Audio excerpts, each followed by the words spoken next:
Olá pessoal, nessa aula nós vamos falar um pouquinho sobre taxas e entender como calcular a variação percentual, calcular a relação da parte com o todo e também taxas por 100 mil. Muito útil, por exemplo, se nós estamos tratando de populações muito grandes e queremos representar fenômenos que não são tão recorrentes. Então, uma variação percentual é basicamente uma forma de nós compararmos dois números entre si. A gente precisa definir um valor de referência e um valor novo, que nós iremos comparar com esse valor de referência. Então, por exemplo, se a gente tem o PIB mundial em 2018 e 2017, eu poderia tomar como referência o valor de 2017 e, em seguida, eu diminuo o valor de 2018 pelo valor de 2017. Na sequência, eu vou pegar o resultado dessa subtração e dividir novamente pelo valor de referência. Vou dividir o resultado dessa subtração pelo valor de referência. Por fim, basta a gente transformar isso em percentagem, multiplicando o resultado da etapa anterior por 100. Vamos ver como funciona esse cálculo em um exemplo prático. O PIB mundial foi de 85,798 trilhões em 2018 e 80,886 trilhões em 2017. Como que a gente calcularia a variação percentual nesse período? Você pode pausar esse vídeo, tentar resolver esse problema na sua casa e na sequência a gente pode ver o resultado.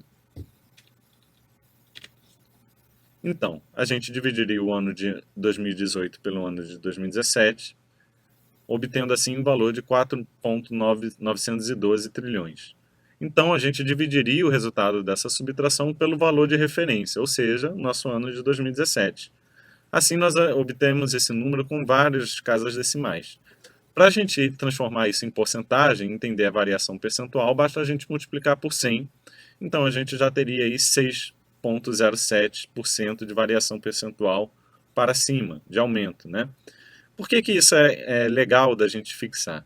Porque muitas vezes, quando a gente quer comparar variações históricas, ao invés de simplesmente fornecer os números absolutos, que podem ser perigosos ou enganosos, nós podemos trabalhar com taxas, tanto para mostrar uma comparação, uma evolução entre situações diferentes, como também para facilitar o entendimento do leitor. Ou seja, ao invés de eu dar dois números para ele e exigir que ele compare mentalmente esses dois números, a variação percentual sintetiza essa mudança entre esses dois números, de modo que apenas o número de 6,07% já nos indica o tamanho desse crescimento de um ano para o outro nesse nosso exemplo.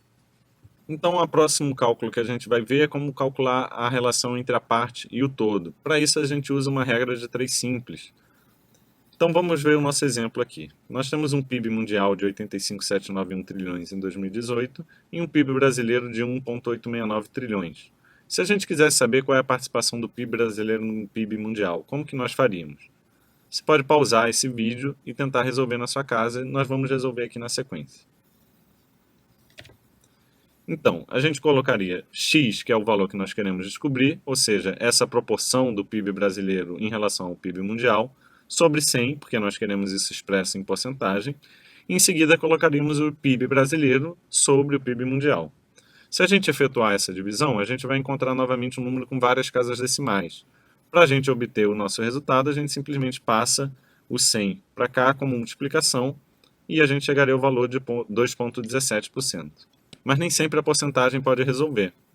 Quando a gente está trabalhando com fenômenos que acontecem em populações muito grandes, nós podemos utilizar outras taxas que não são por 100, como a porcentagem, mas, por exemplo, por 100 mil.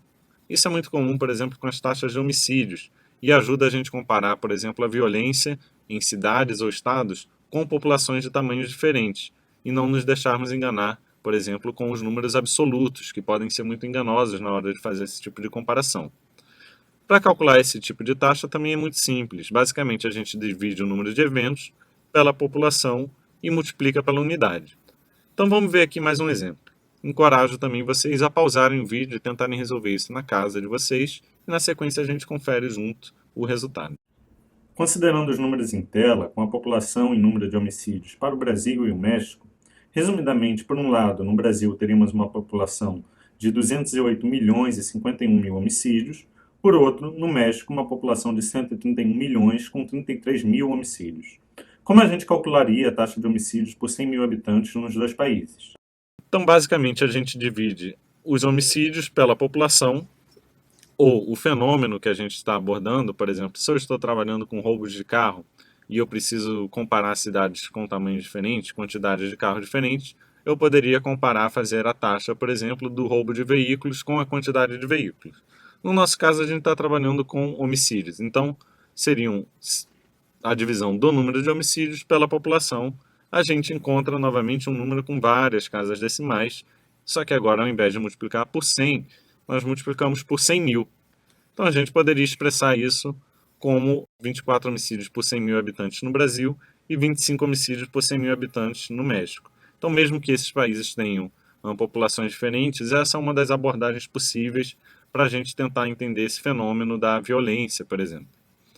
Nessa aula, nós vimos como calcular 3 tipos de taxas bastante comuns e que a gente utiliza bastante na hora de trabalhar com dados.